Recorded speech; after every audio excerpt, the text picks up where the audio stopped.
Joining me now, as he will each and every week, is the Australian's media watchdog columnist, Gerard Henderson. Gerard, thank you for joining us. Thank you. Yet again, now the Trump presidency has set off a lot of reaction. We've discussed already on the show the US side of it.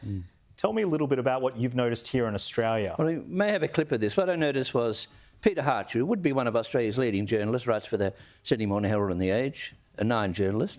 And there was Peter Hartcher, shortly after Donald Trump's elected, with a very substantial victory on any account, saying America's given up its democracy and it surrenders and is going to become an autocracy. Now, this is a serious commentator. And I mean, when you looked at the inauguration, didn't sound like the end of democracy to me. You had three Democrat presidents there, Obama, Biden and Clinton, and you had Bush, ex-President Bush, and you had the reps and the Senate and invitees and others. Didn't look like the end of democracy to me, but it just shows you that someone can get so caught up in all this that an intelligent and usually considered person like Peter Hartcher can say, look, the Americans have just given up their democracy after over 200 years. There's an arrogance to it as well. It's sort of suggesting that I know better than the people who voted them in. Yeah. And therefore, it's democracy denial because we should just respect the result regardless. Well, we should, but it's partly what you say, I agree with you, knowledge, and it's partly morality.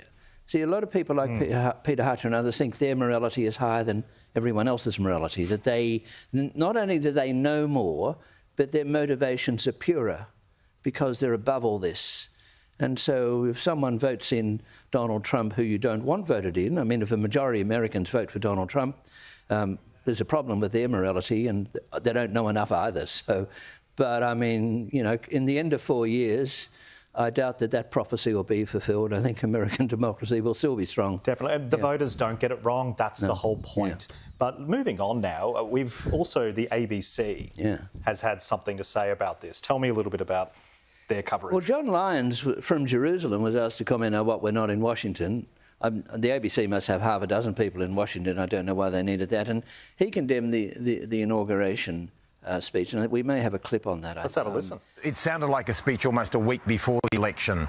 I thought it was one of the least impressive, least visionary speeches. Even going back to Abraham Lincoln, the famous phrase that he appealed to the better angels of our nature when he was trying to deal with a civil war that was about to happen. I thought it was completely underwhelming. I thought it was one of the least impressive inaugural speeches for a long time, but he did appeal to the base. To me, it was red meat to the base.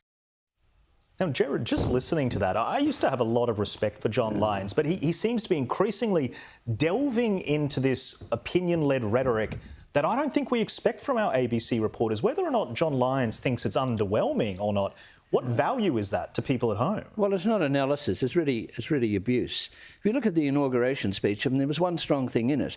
We did know what President Trump wants to do. He may not achieve it all, but we know what he wants to do.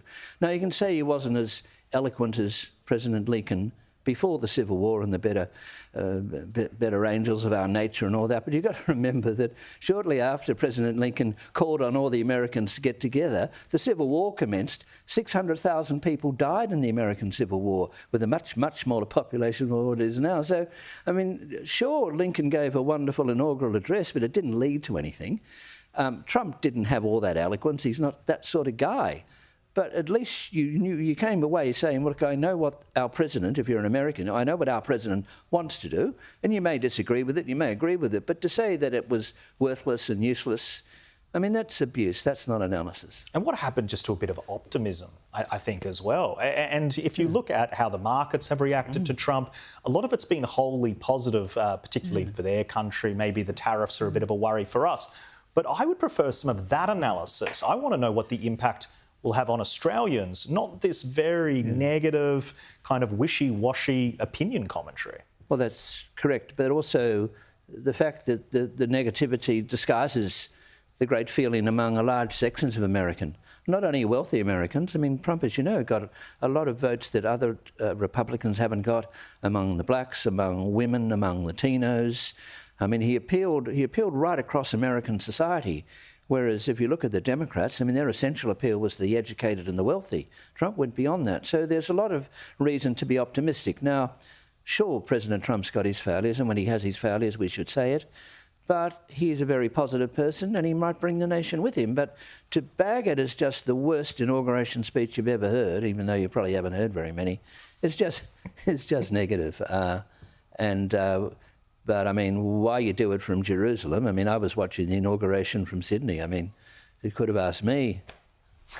Now, except I'm banned from the ABC. You know. Moving a little bit of a different topic now. Last week we had a chat about the Teals, their presence on the ABC. These are the so-called independents that I call a political party, just from my personal observations.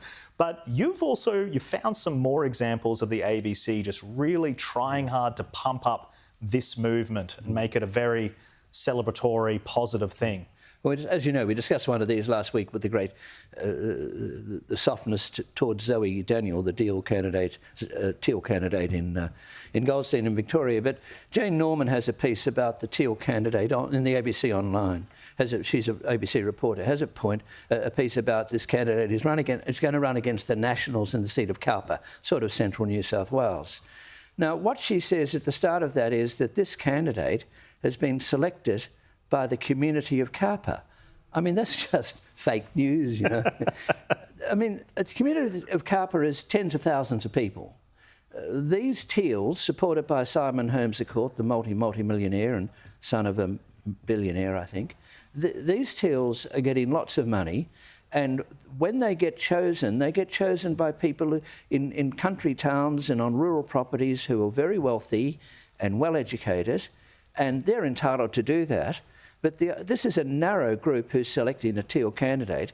But if you read Jane Norman and the ABC, you think that the whole community of Cowper's come out and nominated this person, in which case the Teals would get a much higher primary vote than they got last time, where they had to rely on Labor and Green preferences to win their seats. Gerard, thank you so much for joining me. Yeah.